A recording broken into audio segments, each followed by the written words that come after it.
We have looked at some of the adjustments, and I would encourage you to avail yourself of the opportunity and play around with these. To be honest with you, many of these we've had for years. They are now just available as adjustment layers. Let's do something. I have two layers. One's got the sky and one's got the land. I want to adjust the sky and also adjust the land differently. So let's select sky.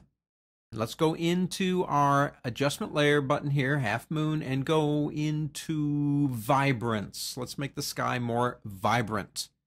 We select vibrance, but our problem, if we come over here and start adjusting, is we are adjusting everything. I don't want to adjust everything. I just want to adjust the sky. It's a simple fix. Select that layer with vibrance.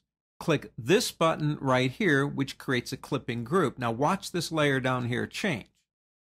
It indents slightly and an arrow points down. That means this is the only one it's going to change. If I go into saturation, just going to change the sky. So that's the control I need, a clipping group, if you will. And we can adjust the vibrance, get it just the way we want it to be without impacting what's going on down here. Clipping group. I want another adjustment layer for the land.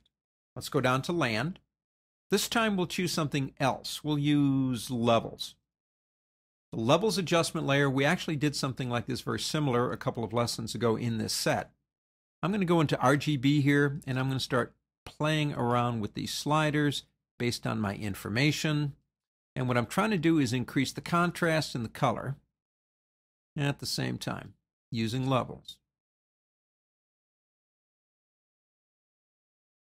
And we can always turn this on or off to see if we like it or don't like it.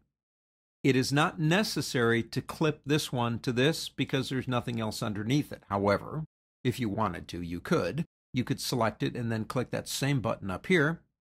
And you have this adjustment layer controlling the land layer.